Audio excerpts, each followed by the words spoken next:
ఇక అబూజ్మాండ్ కొండల్లో కలెక్టర్ పర్యటన, తొలిసారి గ్రామాల సర్వే. బాబా బండ్ల మీద పోతుంది ఆ కలెక్టర్. దశాబ్దాలుగా మావోయిస్టులకు స్థావరంగా ప్రభుత్వ రికార్డులో సర్వే ఆఫ్ ఇండియా సర్వే చేయని, మ్యాప్లలో కనిపించని అజ్ఞాత గ్రామాలుగా ఉన్న చోట ఇప్పుడు ఒక చారిత్రక పరిణామం జరుగుతుంది. ఎప్పుడో బ్రిటిష్ కాలంలో 1940లో సుప్రసిద్ధ ఆంథ్రోపాలజిస్ట్, మానవ విజ్ఞాన శాస్త్రవేత్త హైమాన్ డార్ఫ్ సందర్శన తర్వాత ఇప్పుడు ప్రభుత్వ యంత్రాంగం అక్కడి గ్రామాలకు చేరుకుంటుంది. గ్రామాల సర్వే రూపులు కూడా మారుస్తూ ఉందంట. సర్వే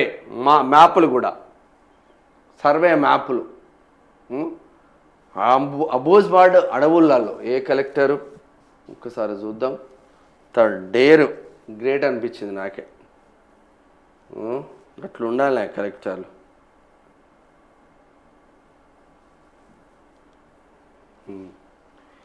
తయారు చేయడం, నివాసాల వివరాలు సేకరించడం, ఆధార్ కార్డులు జారీ చేయడం వంటి కార్యక్రమాలను నిర్వహిస్తుంది. సాక్షాత్తు నారాయణపూర్ జిల్లా కలెక్టర్ నమ్రతా జైన్ స్వయంగా మోటార్ సైకిల్ ఎక్కి అడవుల బాట పట్టడం అక్కడ సర్వత్రా చర్చనీయాంశమైంది. ఇంతకాలం మావోయిస్టుల తుపాకుల నీడలో బతికిన ఆదివాసీ గ్రామాల్లోకి ఇప్పుడు అధికారులు చొచ్చుకెళ్తున్నారు. మన తెలంగాణ రాష్ట్రమే, మన నారాయణపేట జిల్లా కలెక్టరే. అడ్డంకులు దాటి ఆదివాసీల చెంతకు. అబూజ్మాండ్ అంటే గోండి భాషలో తెలియని కొండలు అని అర్థం. పేరుకు తగ్గట్టే 5000 చదరపు కిలోమీటర్ల విస్తీర్ణంలో ఉన్న ఈ అటవీ ప్రాంతం స్వాతంత్రం వచ్చినప్పటి నుంచి ఇప్పటి వరకు సర్కారు రికార్డులకు చిక్కలేదు. కలెక్టర్ నమ్రతా జైన్ నేతృత్వంలోని బృందం తన గత వారం సాహసోపేతమైన పర్యటన చేపట్టింది. బురద బాటలు, వాగులు, కోనలను దాటుకుంటూ ఆమె బైక్పై ప్రయాణించారు. దారి లేని చోట కాలి నడకగా వెళ్ళి మారుమూల ఆదివాసీలను పలకరించారు.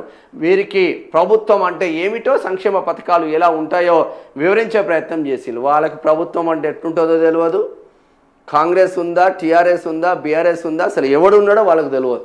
ఫస్ట్ ఆ కలెక్టర్ ఏం చేస్తున్నాడో తెలియదు, ఎమ్మెల్యే ఏం చేస్తున్నారో తెలియదు, అసలు ఎమ్మెల్యే అనేటోడే వాళ్ళకి తెలియదు. వాళ్ళ జీవన విధానం ప్రశాంతమైన వాతావరణంలో ఆ కొండలు కోనలలో అక్కడక్కడ పశువులను మేపుకుంటూ, కోళ్ళ పెంపకం చేసుకుంటూ అడవి ఇచ్చే ఆ పండ్లు ఫలాలతో తిని అడవులని బ్రతికే ఆదివాసీ బిడ్డలు వాళ్ళంతా. వాళ్ళ దగ్గరికి ఒక కలెక్టర్ పోయిందంటే గ్రేటే కదా. కూలిన మావోయిస్టుల కోట. ఒకప్పుడు అబూజ్మాండ్ అంటే మావోయిస్టుల సెంట్రల్ గెరిల్లా బేస్, అంటే ప్రధాన గెరిల్లా స్థావరం. అక్కడికి వెళ్ళాలంటే పోలీసులకైనా అధికారులకైనా వణుకు పుట్టేది. మావోయిస్టుల జనతన సర్కార్లు అంటే సమాంతరంగా సర్కార్లు నడిపించిన అక్కడ హవా నడిపించేవి. కంప్యూటర్లు, ప్రింటర్లతో పక్కగా నెట్వర్క్ నడిపేవారు. మావోయిస్టు పత్రికలు, ప్రచురణలు, మిలిటరీ శిక్షణ, రాజకీయ తరగతులు, నాయకత్వ కమిటీల సమావేశాలు అన్నీ అక్కడే నడిచేవి. అయితే ఆ పార్టీ ప్రధాన కార్యదర్శి నంబాల కేశవరావు ఆలియాస్ బసవరాజు ఇతర నేతల మరణం, ఆయుధాలతో సహా వేల మంది నేతలు గెరిల్లాల లొంగుబాటు, అడవిలో పోలీసు క్యాంపుల ఏర్పాటుతో సీన్ మారింది. మావోయిస్టుల జాడలు మాయం కావడంతో ఇప్పుడు సివిల్ యంత్రాంగం ధైర్యంగా లోపలికి వెళ్తుంది. గుర్తింపు కార్డుల జారీ. నా స్వస్థలం బస్తార్ కావడంతో ఈ ప్రాంతంపై నాకు కొంత అవగాహన ఉంది. కానీ క్షేత్రస్థాయిలో పరిస్థితులు వేరుగా ఉన్నాయి. ఈ గ్రామాల గురించి కేవలం మాటల్లోనే విన్నాం, ఇప్పుడు ప్రత్యక్షంగా చూస్తున్నామని కలెక్టర్ నమ్రతా జైన్ మీడియాకు తెలిపారు.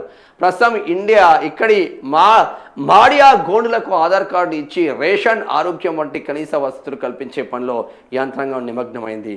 ఈ ఏడాది జాతీయ జనగణన జరుగుతున్న నేపథ్యంలో అబూజ్మాండ్ బిడ్డలకు కూడా అధికారిక రికార్డులో చేర్చాలని ప్రభుత్వం ప్రయత్నిస్తుంది.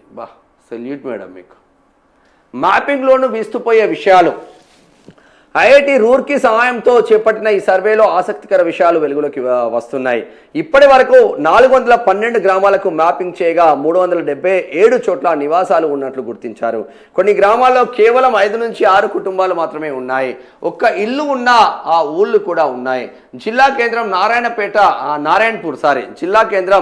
నారాయణపూర్కు ఇవి కనీసం 70 కిలోమీటర్ల దూరంలో ఉన్నాయి.